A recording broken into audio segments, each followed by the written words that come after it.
जितने भी महिला और पुरुष इस वीडियो में दिख रहे हैं वो महाअधर्मी हैं। पटना का एक वट वृक्ष था, 50-60 साल पुराना था। उसको वट सावित्री के फेस्टिवल के दौरान किसी महिला ने जला दिया क्योंकि इनको रीलें बनानी थी।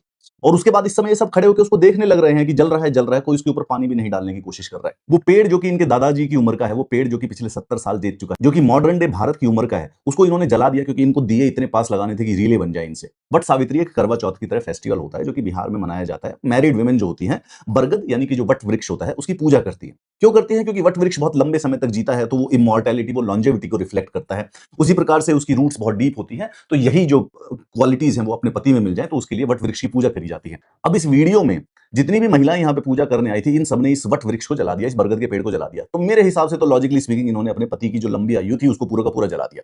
अब अगर इस वीडियो के अंदर देखने वाले हर आदमी और औरत ने अपनी तरफ से एक बरगद का वृक्ष नहीं लगाया, तो उनके पूरे के पूरे जीवन में परमानेंट दुख और कलेश का साया बना रहेगा। भाई, वट को पूजा ही इसीलिए जाता है ताकि पति की उम्र लंबी हो जाए, और अगर किसी औरत ने और सबके सामने, पूरी ऑडियंस के सामने मिलके अगर बरगद के पेड़ को जला दिया, तो वो शाप भी भाई महिलाओं के घर पे ही लगेगा। वट की अगर जिम्मेवारी है तुम्हारे पति को बचाना, तो भाई वट को अगर जला दोगे तो वट का शाप भी तुम्हारे पति को ही लगने वाला है।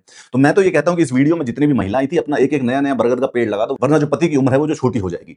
एक कमाल की बात यह है कि हमारा जो पूरा का पूरा भारत है और उसका जो धर्म है, उसके धर्म के अंदर एनवायरमेंटलिज्म, पर्यावरण ना घुसा हुआ है। हमारे यहाँ पे गंगा माता होती है, यमुना माता होती है, नर्मदा माँ है, कावेरी माँ है, गोदावरी माँ है, नंदा देवी है, गोवर्धन पर्वत को पूजा जाता है, तुलसी माता है, नंदी देव है, भगवान शिव के जो वाहन है, मतलब कि गरुड़ है, मतलब कि जानवर, पेड़, पहाड़, नदियां, सब हमारे भगवान है, सबको पूजा जाता है। लेकिन उसके बावजूद भी जो एनवायरमेंट और पर्यावरण को बचाने की बात करता है, तो उसको एंटी नेशनल कह दिया जाता है। हम डेवलपमेंट के लिए अपने ही भगवान की गर्दन काटने को तैयार हो जाते हैं, इतना भ्रम है। आपने वो वीडियो देखा होगा, एक आदमी था, वो गंगा नदी के अंदर दूध डालने लग रहा था, नर्मदा के अंदर दूध और घी डालने लग रहे थे, और उसको बहुत बड़ी अच्छी तरीके से डिफेंड भी कर रहा था, अपनी मूर्खता को प्राउडली डिफेंड कर रहा था कि अरे वाह, हम तो डालेंगे, अरे गंगा नदी को पानी चाहिए, अरे गंगा माँ तुझे जिंदा रखती है भाई, तू क्या गंगा माँ को जिंदा रखेगा, तू तो खराब कर रहा है। ये वही सिम्टम है कि पर्यावरण को हम जलाने लग रहे हैं, जबकि यही भगवान है। भारत की धरती पर जो भी पैदा हुआ है, वो हर पेड़ को, नदी को, पहाड़ को, जानवर को भगवान के रूप में पूजा गया है इस 5000 सालों से।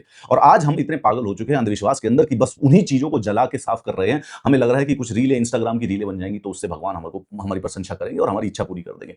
शर्म की बात है। एक बात बता रहा हूं मैं, भारत की एक आदत रही है कि जब भी कोई अंधविश्वास के अगेंस्ट बात करता है तो जनता जो है उसको जरूर मार देती है। लेकिन अब बहुत हो चुका है। अगर आप चाहते हो कि हमारा देश प्रोग्रेस करे और वर्ल्ड के नंबर 1 कंट्री में आ जाए, सारे के सारे अंधविश्वास को छुड़वाना पड़ेगा। ये जो नदियां खराब कर रहे हैं, ये जो पहाड़ तोड़ रहे हैं, ये जो जंगल काट रहे हैं, ये सारा का सारा ये पाप है। ये भगवान इसकी सजा देंगे और हमें देंगे, और जब इनका प्रकोप टूटेगा ना, तो ये इन सब का बदला लिया जाएगा भगवान के द्वारा। शर्म आनी चाहिए। भारत की धरती पे जन्म लेने वाला आदमी भी पर्यावरण के बारे में कुछ सोच नहीं पा रहा है, बल्कि पर्यावरण के बारे में जो बात करता है उसको कभी नक्सल बोल दो, कभी एंटी नेशनल बोल दो। भगवान का सिर ये लोग काटने लग रहे हैं। भगवान का सिर काटने को कोई मना करे तो कहते हैं कि नहीं नहीं, तुम धर्म में रुकावट डाल रहे हो। शर्म आती है इन सारे के सारे लोगों को।